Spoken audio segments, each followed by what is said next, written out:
अगर आपने मेरे चैनल को अब तक सब्सक्राइब नहीं किया है तो इस लाल बटन को दबाकर सब्सक्राइब ज़रूर करें और बगल में इस बेल बटन को ज़रूर दबाएं जिससे कि आपको आगे आने वाले सारे वीडियोस का अपडेट मिलता रहेगा। आज मैं आप लोगों के लिए लेकर आई हूँ बहुत ही टेस्टी डेज़र्ट की रेसिपी। रमज़ान के महीने में ये ख़ास तौर पे बनाया जाता है। बहुत ही टेस्टी डेज़र्ट है ये। शाही टुकड़ा की एकदम ओरिजिनल रेसिपी है ये। इसे डबल का मीठा भी कहते हैं। बहुत ही सिंपल सी मिठाई की रेसिपी है ये, जो कि ब्रेड से बनकर तैयार हो जाती है काफ़ी कम समय में। कोरोना के इस काल में घर में मौजूद चीज़ों से ही बहुत ही टेस्टी शाही टुकड़ा घर पे बन के तैयार हो जाएगा। तो यहाँ पर मैंने एक ट्रे ले लिया है जिसमें मैं शाही टुकड़ा को सेट करूंगी। तो ब्रेड के स्लाइसेस लगा लेने हैं। ध्यान रखें कि कोई भी बर्तन जब आप लें तो 3/4 हिस्सा ब्रेड की लेयर्स होंगी और ऊपर का जो 1/4 हिस्सा होगा उसमें हम क्रीम सेट करेंगे। जितने ब्रेड स्लाइसेस यहाँ पर मैंने रखे हैं उसे 2-3 स्लाइसेस ज़्यादा ही रखूँगी, क्योंकि जितने भी साइड में स्पेस होंगे उनको भी भरना होगा। तो सबसे पहले तो ब्रेड के इन स्लाइसेस को किनारों से काट लेना है। तो इस तरह से पतला पतला किनारों पर जो भूरा हिस्सा है उसे मैं काट के अलग कर लूँगी। यहाँ पर ब्रेड के सारे स्लाइसेस के किनारों को इस तरह से काट लिया है। इनको आप बटर में थोड़ा सा रोस्ट करके कोई फ्लेवर देकर चाय के साथ एक नाश्ते के रूप में सर्व कर सकते हैं। तो चलिए अब शाही टुकड़ा बनाना शुरू करते हैं, जिसके लिए एक सॉस पैन में मैंने डाल दिया है 1.5 कप के बराबर चीनी। और अब इसमें मैं डाल दूँगी 3/4 कप से ज़रा सा ज़्यादा पानी। यानी जितना चीनी लेना है उससे ज़रा सा ज़्यादा ही पानी डालें। तो इस तरह से परफेक्ट चाशनी बनकर तैयार होगी, ना बहुत ज़्यादा गाढ़ी और ना ही इसमें तार चढ़ेंगे। तो अब आंच को लो से मीडियम फ्लेम पर रख के जब तक चीनी पूरी तरह ना घुल जाए इसे एक बार स्टर कर लें। और अब यहाँ पर मैंने 1/4 छोटा चम्मच डाल दिया है केसर के धागे, जिससे बहुत ही अच्छा फ्लेवर आएगा। यहाँ पर आप देख सकते हैं कि चीनी की चाशनी थोड़ी सी सफ़ेदी लिए है। जैसे ही चीनी पूरी तरह घुल जाएगी एकदम साफ़ हो जाएगा ये। तो चीनी की चाशनी हमारी बनके तैयार हो जाएगी। अब यहाँ पर मैं डाल दूँगी केसर के फूड कलर, तो इससे बहुत ही अच्छा सा रंग आ जाएगा। तो इस तरह से अगर माप से सारी चीज़ें डालें तो परफेक्ट चीनी की चाशनी बनके तैयार होती है। तो यहाँ पर सारी चीज़ें अच्छे से मिक्स हो जाए तो चीनी की चाशनी बनके तैयार होगी। तो चलिए अब आगे का प्रोसेस शुरू करते हैं, जिसमें एक फ्राइंग पैन में ले लूँगी मैं देसी घी और ब्रेड के स्लाइसेस को अच्छा सुनहरा होने तक मीडियम आंच पर फ्राई कर लेना है। जैसे ही घी अच्छे से गर्म हो जाएगा तो यहाँ पर इनको पलट पलट कर दोनों तरफ से अच्छा सुनहरा होने तक फ्राई कर लूँगी। मैंने इसके पहले भी शाही टुकड़ा की रेसिपी डाली हुई है, उसमें अक्सर लोगों ने पूछा मुझसे कि इसे तेल में फ्राई कर सकते हैं क्या। फ्रेंड्स, स्वीट्स या मिठाई जब भी हम बनाते हैं तो देसी घी में ही उसका फ्लेवर ज़्यादा खिल कर आता है, लेकिन फिर भी अगर आप चाहें तो अनफ्लेवर्ड अच्छी क्वालिटी का तेल आप यहाँ यूज़ कर सकते हैं। तो यहाँ पर ये देखिए धीरे धीरे ये सुनहरा होने लगा है, तो इसे पलट पलट कर दोनों तरफ से फ्राई कर लेना है। ये थोड़े से क्रिस्पी हो जाएंगे तो बहुत ही टेस्टी बनेंगे। चीनी की चाशनी की कंसिस्टेंसी भी एकदम परफेक्ट है, जिससे कि जब हम ब्रेड को चाशनी में डालेंगे तो अचानक से उसे सोक करके एकदम से ये ब्रेड फूल ना जाए। तो यहाँ पर ब्रेड भी अच्छे से आप क्रिस्पी होने तक फ्राई करें और चीनी की चाशनी इस तरह से परफेक्ट मेजरमेंट के साथ तैयार करें तो बहुत ही अच्छे से ये शाही टुकड़ा बनकर तैयार होते हैं। तो ये एक बार ब्रेड फ्राई हो गए तो इनको मैं देसी घी में से निकाल लूँगी। थोड़ी देर के लिए इस तरह से एक डब्बे में रख लें, जिससे कि जितना भी एक्स्ट्रा देसी घी है वो निकल जाए। और उसके बाद दूसरी तरफ मैंने फ्राइंग पैन में 2 स्लाइस और डाल दिए हैं।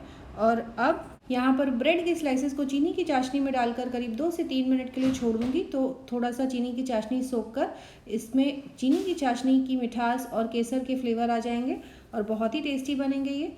तो इनको निकाल लेना है थोड़ी देर में और फिर ट्रे में इनको सेट करते जाना है। और दूसरी तरफ से जो फ्राई हो गए हैं ब्रेड उनको भी इस तरह से डब्बे में मैं रख दूंगी, जिससे कि एक्स्ट्रा देसी घी जो है वो निकल जाए।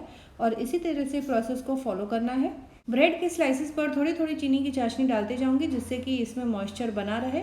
और बिल्कुल उसी तरीके से एक के ऊपर एक ब्रेड के स्लाइसेस को सेट करते जाना है। आखिर में किनारों से जो जगह बची है ब्रेड के स्लाइसेस को तोड़कर उन्हें भी मैं भर लूँगी, जिससे कि जब हम ऊपर से क्रीम डालेंगे तो ऊपर से क्रीम की एकदम यूनिफॉर्म लेयर सेट होकर तैयार होगी। अब दूसरी तरफ मैंने कढ़ाई में 500 ml के बराबर दूध ले लिया है, इसे मैं उबलने के लिए रख दूंगी। इसे लगातार चलाते रहें ताकि ये तले में चिपके नहीं। एकदम स्मूथ कंसिस्टेंसी वाली क्रीम हमें बनाकर तैयार करनी है। इस क्रीम को बनाने में ज़्यादातर खोए का यूज़ किया जाता है, लेकिन इस लॉकडाउन में आपको खोआ कहाँ मिले। यहाँ पर मैंने आधा कप के बराबर मिल्क पाउडर ले लिया है। इसे अच्छी तरीके से मिक्स कर लेना है, बिल्कुल भी उसकी गुठलियाँ ना हो। अब दूसरी तरफ 2 टेबलस्पून मैंने कॉर्नफ्लावर ले लिया है। थोड़ा सा पानी डालकर उसकी एक स्मूथ स्लरी बना लेनी है। दूध को भी लगातार चलाते हुए इस तरह से पकाना है ताकि इसमें मोटी मलाई जैसी परत ना हो और स्मूथ कंसिस्टेंसी में ये गाढ़ा हो। अगर आप घर पर मावा बना सकें तो करीब 250 ग्राम के बराबर मावा इसमें बनाकर मिक्स करना है। तो यहाँ पर ये देखिए दूध धीरे धीरे गाढ़ा होने लगा है। किनारों से भी इस तरह से स्क्रैप करते रहूँगी। अब दूसरी तरफ ट्रे में ये देखिए यहाँ पर बगल में जो जगह रह गई है इसमें ब्रेड के टुकड़ों को इस तरह से तोड़ तोड़ कर किनारों से डालते जाएं और इस तरह से ये देखिए जितने भी गैप्स हैं, जितनी भी खाली जगह है उन्हें भर लेना है। तो इस तरह से खाली जगहों को भर लेने से जब हम ऊपर से फ्रूट क्रीम डालेंगे तो ऊपर की जो लेयर है एकदम स्मूथ बन के तैयार होगी। अगर ज़रा सा भी यहाँ पर गैप होगा तो फ्रूट क्रीम उसमें अंदर चला जाएगा और फिर ऊपर की फिनिश उतनी स्मूथ नहीं आएगी। यहाँ पर गैप्स को भर लेने के बाद अब चीनी की चाशनी को थोड़ा सा ऊपर से डाल दूँगी जिससे कि ब्रेड में मॉइस्चर बना रहेगा। ब्रेड चाशनी को अच्छे से सोक कर लेगा और काफ़ी अच्छा सा मॉइस्चर आ जाएगा इसमें। यहाँ पर आप दूध देख सकते हैं काफ़ी गाढ़ा हो चुका है। तो अब कॉर्नफ्लावर की जो स्लरी है इसमें थोड़ा थोड़ा करके डालना है। तो मैं एक एक चम्मच करके इसमें डालूंगी और इसे लगातार चलाते हुए मिक्स करना है। ध्यान रखें कि कॉर्नफ्लावर की बिल्कुल भी इसमें गुठलियाँ ना हो। तो इस तरह से एक हाथ से आप थोड़ा थोड़ा करके डालते रहें और दूसरे हाथ से मिक्स करते रहें। इसके पहले जो मैंने शाही टुकड़ा बनाया है उसमें मैंने रबड़ी की रेसिपी नहीं बताई थी क्योंकि मैंने पहले ही 2 अलग अलग तरह की रेसिपी बताई है रबड़ी बनाने की। एक तो आप दूध को कंडेंस करके लच्छेदार रबड़ी बना सकते हैं, चाहे तो इंस्टेंट बना सकते हैं मिल्क पाउडर से। यहाँ पर इस शाही टुकड़ा के लिए रबड़ी जो है थोड़ी सी अलग तरीके से बनती है। अब यहाँ पर क्रीम तैयार कर लेने के बाद इसे मैं ब्रेड के ऊपर थोड़ा थोड़ा करके डालूंगी और सेट हो जाने के लिए छोड़ दूंगी। तो यहाँ पर ये देखिए मैंने कढ़ाई से ही डायरेक्टली डाला है और ये देखिए एकदम स्मूथ फिनिश में ये सेट होकर तैयार होगा।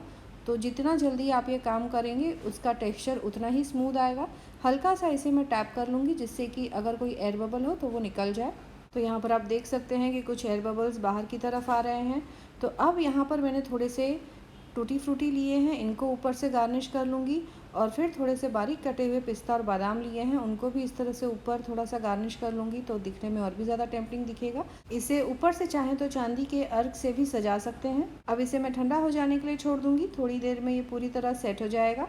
सेट हो जाने के बाद चाकू की सहायता से इस तरह से कट लगाकर काट लेना है और फिर एक स्पैचुला की सहायता से इसे मैं इस ट्रे में से निकाल लूँगी। तो आप देख सकते हैं एकदम परफेक्ट फिनिश वाला ये शाही टुकड़ा बनके तैयार हुआ है। तो आप इस तरह से शाही टुकड़ा ज़रूर बनाएं, सभी को बहुत ही पसंद आएगा। रमज़ान के महीने में ये ख़ास तरह की डेज़र्ट रेसिपी है, लेकिन मैं कहूँगी कि कोई भी त्यौहार हो आप इस टेस्टी डेज़र्ट को ज़रूर ट्राई करें। कमेंट करें अपने एक्सपीरियंस के बारे में। दोस्तों और रिश्तेदारों के साथ भी इस रेसिपी को आप ज़रूर शेयर करें। मिलते हैं अगले एपिसोड में इसी तरह से एक और नई टेस्टी रेसिपी के साथ। Thanks for watching.